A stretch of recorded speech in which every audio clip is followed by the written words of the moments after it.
आणि आता मद्य खरेदीबाबतची एक महत्त्वाची बातमी। एरवी मद्य खरेदी करताना खिशात पैसे किती आहेत हे पाहावं लागतं, पण आता मद्य खरेदी करताना सॅलरी स्लिप काय आहे हे पाहावं लागणार आहे।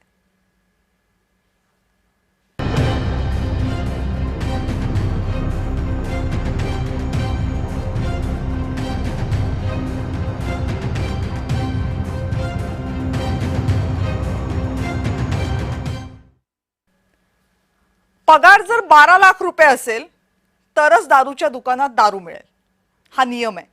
भारतात नाही, सौदी अरेबियामध्ये। आता खरं तर सौदी अरेबिया म्हटलं की तुमच्या डोळ्यासमोर काय येतं? तेलाचे प्रचंड साठे, व्यापार, वाळवंटी प्रदेश, मक्का मदिनासारखी इस्लामची पवित्र स्थळं, अरबी भाषा आणि मुख्य म्हणजे तिथले सामान्य नागरिकांसाठीचे कठोर नियम। सौदी अरेबियामध्ये धर्म, पोशाख, सार्वजनिक जीवनामधलं नागरिकांचं वर्तन याबाबत कडक नियम आहेत, कडक बंधन आहेत आणि नियम तोडले तर कडक शिक्षाही आहेत। पण आता मात्र सौदी अरेबिया एका वेगळ्या कारणासाठी जगभरात चर्चेत आहे। कारण काय आहे? तर तिथे मद्य विक्रीला परवानगी मिळालेली आहे।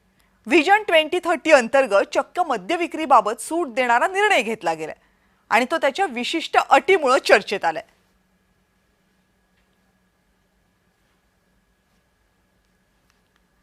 आता सौदी अरेबियानं मद्य विक्रीचा हा निर्णय का घेतलाय आणि मद्य विक्री करत असताना अशी काय जगावेगळी अट सौदी अरेबियानं घातले तीही बघा।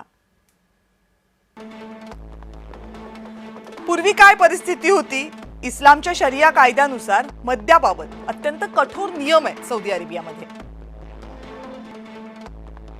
मद्य उत्पादन करणं, मद्याची आयात करणं, विक्री करणं किंवा मद्य बाळगणं यावर प्रचंड कठोर प्रतिबंध आहेत। मद्यधुंद अवस्थेमध्ये जर कुणी आढळलं तर त्याला कठोर शिक्षा म्हणजे काय? एकतर फाशी नाहीतर जेल। आता नवा नियम काय सांगतो? नवा नियम सांगतो की गैर मुस्लिम परदेशी नागरिकांना मद्य खरेदीला परवानगी मिळू शकते, पण त्यासाठी अट आहे सॅलरी स्लिप दाखवणं। तुम्हाला सॅलरी स्लिप असावी लागेल आणि ही सॅलरी स्लिप ही नुसती सॅलरी स्लिप दाखवून चालणार नाही, तर त्यावरचं मासिक उत्पन्न हे किमान 50,000 रियाल असणं आवश्यक आहे। रियाल हे तिथलं चलन आहे, स्थानिक चलन। आता 50,000 रियाल म्हणजे किती? भारतीय रुपयामध्ये जर त्यांना आपण बदललं तर साधारण 11 ते 12 लाखांचं उत्पन्न, म्हणजे महिन्याला जर 12 लाख रुपये पगार असेल तर तिथे दारू विकत घेता येऊ शकते। रियादमधल्या एकमेव अधिकृत दुकानात ही दारू मिळेल आणि तीही फक्त ठराविक प्रकाराचीच। भविष्यामध्ये जेद्दा आणि धारांमध्ये सुद्धा ही मद्याची दुकानं उघडण्याची शक्यता आहे।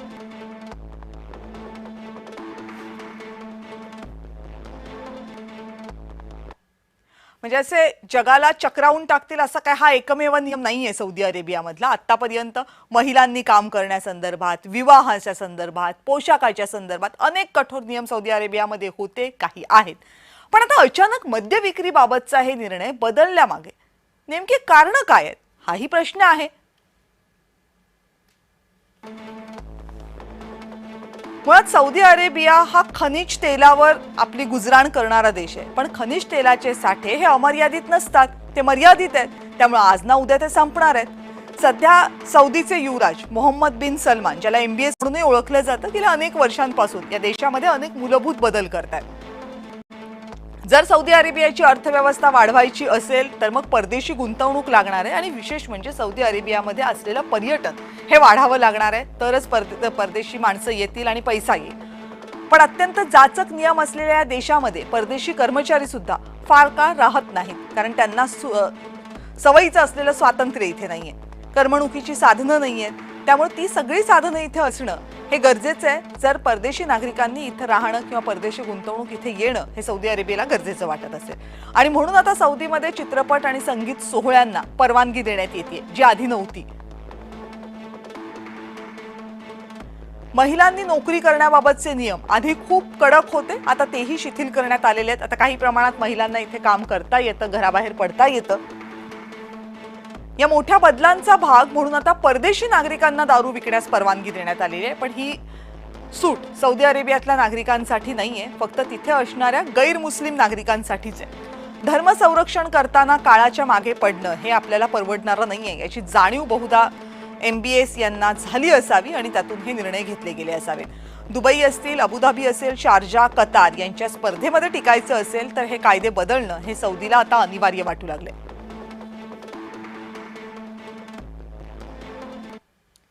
आणि यानंतर या बुलेटिनमध्ये आता वेळ झाली इथेच थांबण्याची। पाहत रहा जय महाराष्ट्र।